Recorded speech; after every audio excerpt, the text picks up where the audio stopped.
Ελλήνων Συνέλευσης. Υποψήφια Ευρωβουλευτής η Μαρία Ντάσιου που είναι μαζί μας. Καλή σας μέρα. Καλημέρα κύριε Παραρά, καλημέρα σε εσάς και σε όλους τους ακροατές σας. Πολλές φορές λέω να λέμε δυνατά και τα ονόματά σας, γιατί είστε και καινούργιες υποψηφιότητες όλοι. Λοιπόν, Ελλήνων Συνέλευσης, Μαρία Ντάσιου, υποψήφια έτσι, στο ευρωψηφοδέλτιο του φορέα σας. Σωστά. Του πολιτικού φορέα, του Εθνικού Πολιτικού Φορέα, Ελλήνων Συνέλευσης. Δώστε μου έτσι μερικά στοιχεία. Ναι, για πείτε μου, ναι. Δεν είναι η πρώτη φορά και στις προηγούμενες ευρωεκλογές του 2019 που συμμετείχαμε, ήμουνα και πάλι υποψήφια ευρωβουλευτής. Εμείς δεν σας ξέρουμε, δεν είχαμε μιλήσει, μιλάμε τώρα.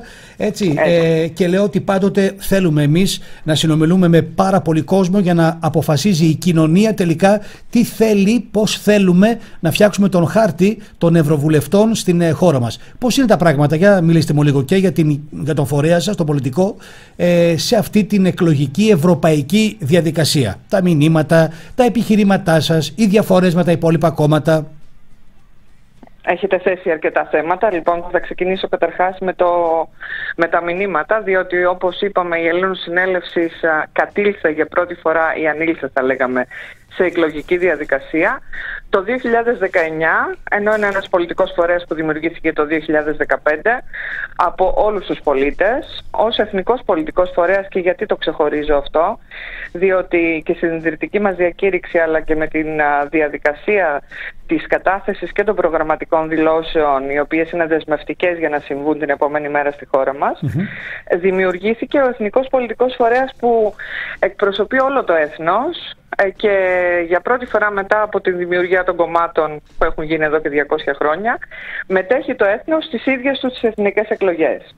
Αυτό λοιπόν είναι κάτι που ο κόσμος δεν το γνωρίζει ή δεν μπορεί να το αντιληφθεί, να αντιληφθεί και την τεράστια διαφορά που είναι ανάμεσα στην Ελλήνων Συνέλευσης, όπου ο στόχος είναι να στείλουμε και να πάμε ως εκπρόσωποι μέσα, ως εκπρόσωποι του έθνους, εκπρόσωποι των Ελλήνων μέσα στο Ευρωκοινοβούλιο και όχι ως αντιπρόσωποι όπως οι εκπρόσωποι των κομμάτων, των εκάστοτε κομμάτων, για να φέρουμε κάποιες ιδεολογικές θέσεις που δεν εκπροσωπούν το σύνολο των πολιτών. Τα μηνύματα έξω είναι ότι ο κόσμος πραγματικά είναι μπερδεμένος. Ο κόσμος βέβαια δεν βλέπει την Ελλήνων Συνέλευση και δεν υπάρχει ισότητα μέσα στην διαδικασία της προεκλογικής μάχης όσον αφορά τα περισσότερα ΜΜΕ ή την τηλεόραση θα έλεγα, για να εξαιρέσω τα ραδιόφωνα. Δεν σας προβάλλουν εννοείται? Όχι βέβαια. Ακόμα και η συνέντευξη του αρχηγού μας, του Προέδρου μας, του κ. Αρτέμι Σόρα, η καθιερωμένη συνέντευξη που γίνεται για όλους. Αυτές οι λεγόμενες διακαναλικές?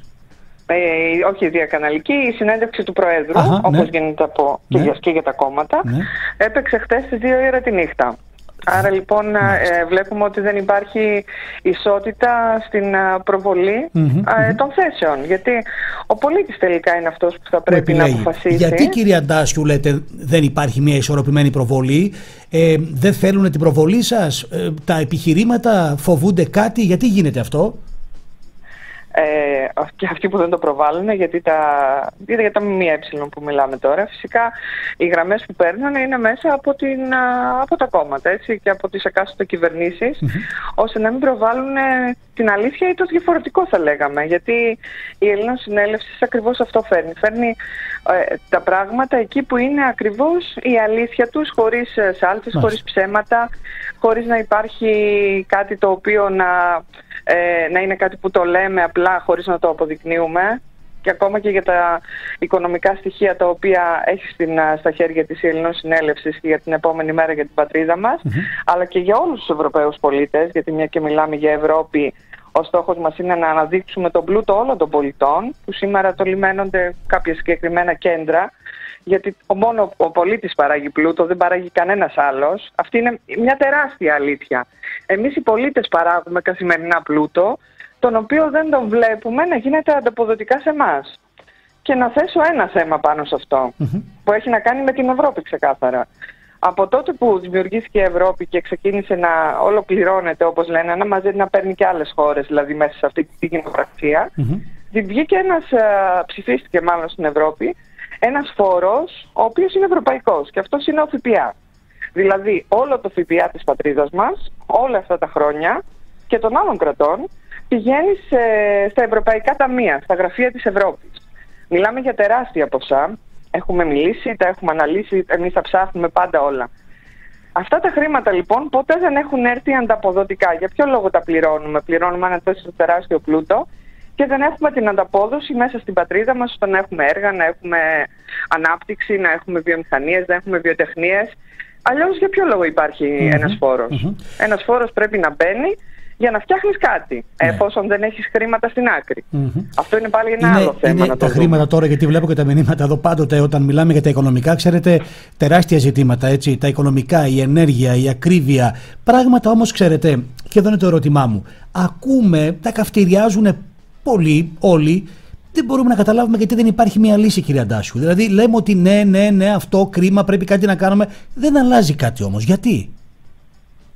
Για το λόγο, για το ότι όλα τα κόμματα αυτή τη στιγμή και πριν τα μνημόνια, αλλά ειδικά μετά την υπογραφή των μνημονίων, έχουν παραιτηθεί από οποιαδήποτε διαδικασία για την προσφορά.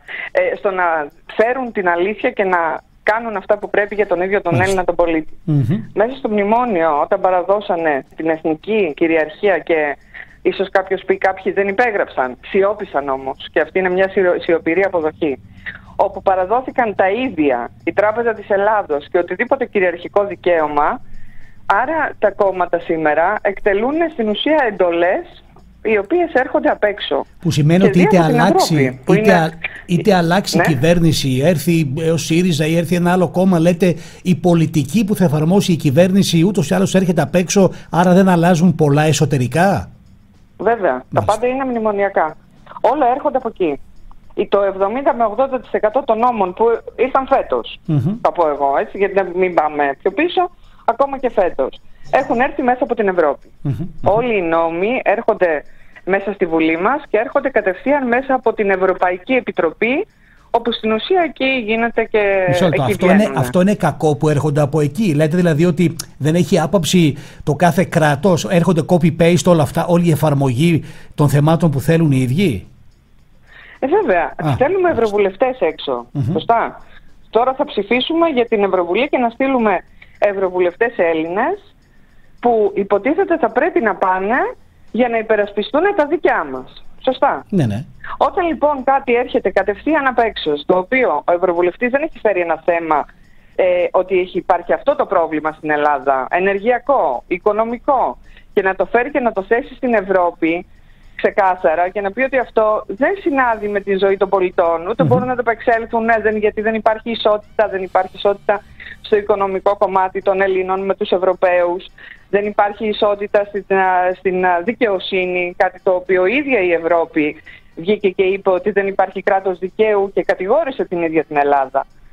Όταν αυτό λοιπόν ο ευρωβουλευτής ο δικός μας δεν το πράττει, αυτόν που στέλνουμε εκεί για να πάει να πράξει για μας, τότε λοιπόν πού είναι το δίκαιο σε όλο αυτό και για ποιο λόγο είναι ο ευρωβουλευτής εκεί? Απλά για να εξυπηρετεί τα σχέδια των κομμάτων ή των κομμάτων των μεγαλύτερων, όπου θα ενταχθεί μόλις θα πάει στην Ευρώπη. Κυρία Μαρία Αντάσιου, καθώς μπαίνουμε και στον επίλογο, δώστουμε έτσι στα τελευταία μας 2 λεπτά την άποψη και για το μήνυμα της Κυριακής, για την υποψηφιότητά σας, αν θέλετε, και για την Ελλήνων Συνέλευσης κάτι. Ωραία, εγώ ζητώ από όλους τους πολίτες με λογική να μπορέσουν να δούνε τις αποδείξεις που όλα αυτά τα χρόνια φέρνει η Ευρώπη, να έρθουν να συνομιλήσουν μαζί μας, η Ελλήνων Συνέλευση, και για την χώρα μας, αλλά ακόμα και για την Ευρώπη, όπου έχουμε πει σε μια κοινοπραξία, η οποία είναι σημαντική, θα λέγαμε σήμερα, γιατί από εκεί προέρχεται, εκεί έχουμε δώσει όλο τον πλούτο μας, από εκεί έρχεται ό,τι ψηφίζεται μες στην Ελλάδα. Είναι πολύ σημαντικό να βάλουμε Έλληνες ευρωβουλευτές, οι οποίοι θα έχουν Έλληνες ευρωβουλευτές της Ελλήνων Συνέλευσης, οι οποίοι δεν έχουν καμία δέσμευση, δεν έχουν κάτι να τους κρατάει ώστε να μπορέσουν να πράξουν υπέρ των Ελλήνων μέσα στην ίδια την Ευρωπαϊκή Ένωση, να φέρουμε όλες τις συμφωνίες στο φως, γιατί υπάρχει το κοινοπρακτικό, οι συμφωνίες που γίνονται και συμμετέχει η Ελλάδα και ποτέ δεν τις έχουμε δει από κανέναν που έχει πάει όλα αυτά τα χρόνια. Αυτά λοιπόν είναι δεσμεύσεις της Ελλήνων Συνέλευσης. Και η Ελλήνων Συνέλευσης όλοι την είδανε σε όλη την Ελλάδα ότι είναι η μόνη που μπορεί και είναι έξω σήμερα και δίνει ψηφοδέλτια και μοιράζει και εδώ και ένα μήνα περίπου μοιράζουμε πληροφορία, προσπέκτους, γιατί δεν φοβόμαστε κανέναν. Αυτό λοιπόν που πρέπει να σπάσει σήμερα είναι ο φόβος του Έλληνα και φυσικά η τεράστια αποχή που πάλι θα υπάρξει, η οποία πρέπει αυτή τη φορά να πάει και να ψηφίσει, γιατί η Ευρώπη είναι πάρα πολύ σημαντική. Μάλιστα. Και για τα πεπραγμένα που συμβαίνουν σήμερα στην πατρίδα μας. Κυρία Ντάσκου, ευχαριστώ πάρα πολύ για τον χρόνο σας και την επικοινωνία που είχαμε σήμερα στον Α και στη ροή της μέρας. Να είστε καλά, ευχαριστώ και εγώ πάρα πολύ. Γεια σας. Αποχαιρετάμε την Μαρία Ντάσκου, λοιπόν, υποψήφια Ελλήνων Συνέλευσης για το Ευρωψηφοδέλτιο.